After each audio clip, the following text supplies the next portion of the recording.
What's up YouTube? Ryan, aka The Lucky Schmuck, back here again with another video for you. And today I'm going to be showing you a cheap and easy way to transform your aquarium with a frosted background.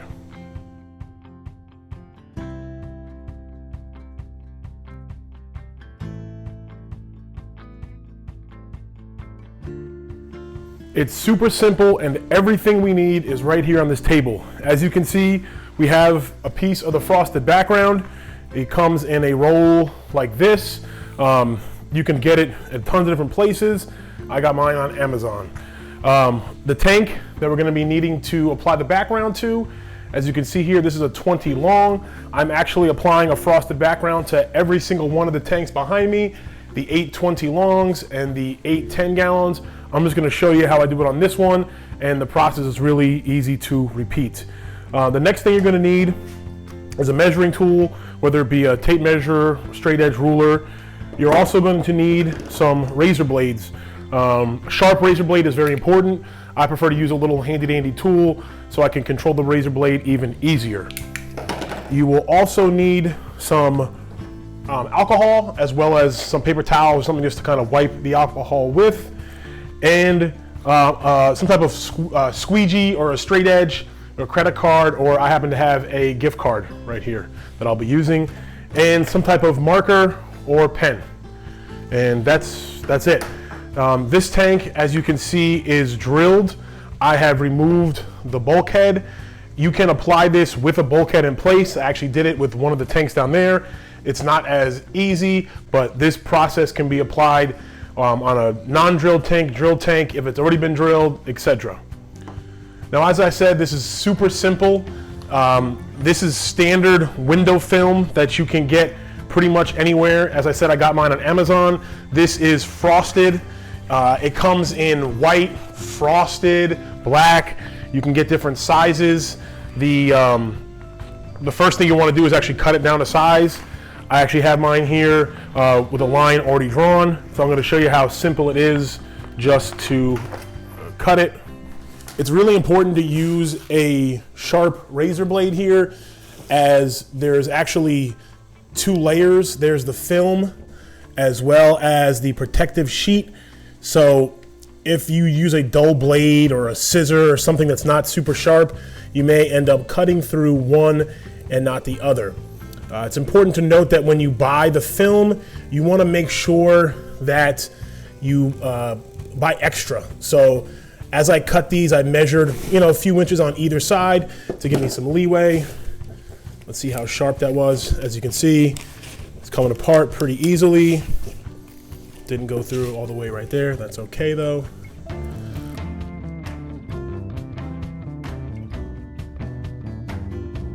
Boom.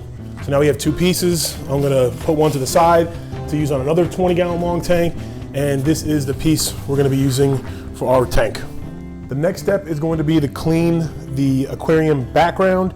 You want to make sure that when you're applying the background to the glass, that the glass is very clean. So this glass is pretty clean already. However, I'm still going to take a little of that alcohol I mentioned and a paper towel and just make sure that the glass is super clean. There's no any kind of residue or anything left over from any previous backgrounds, or just dust and debris that will get in between the glass and the background. Just use a little bit, that way it doesn't take forever to dry. And once the glass is ready, then you can simply grab the next thing that actually I forgot to mention we're going to need, and that is a water bottle, a spray bottle with some soapy water. What you want to do is just give it a few sprays. You want to make sure it's fairly wet. The more water you apply, the easier and more pliable the background will be. However, if you just wet the whole thing down, it's gonna be a mess and a slip and slide. So I would say a liberal amount, but don't go too crazy. Next thing you want to do is grab your background and separate the film from the protective backing. I've literally installed 6 of these tonight, and this is the first time it's actually given me that much of a problem. Once the background is off, what you can do is apply it face down and just kind of simply let it fall onto the aquarium. Now, similar to applying window tint or anything else, you want to use a squeegee. In this case, it's a gift card. Start from the center and start kind of pushing all the excess water and air bubbles towards the sides. You'll notice it's pretty easy. Usually if you lay it down pretty smooth, you don't get a ton of air bubbles. You'll notice that as you get down to the sides, it doesn't want to stay all the way, but that's okay. Just kind of keep working the bubbles. Don't worry about the sides being perfect right now. Just get all that excess water and make sure you're getting a decent fit with no air bubbles towards the middle.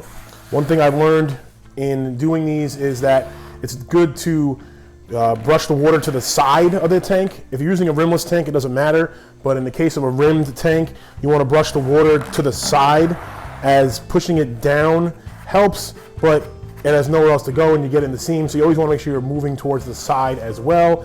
And once you get the bulk out of the middle, I found that it's really time you have to start trimming the edges, because you're not going to get that perfect fit until you get that trimmed. It's just not going to work until you start trimming up this area.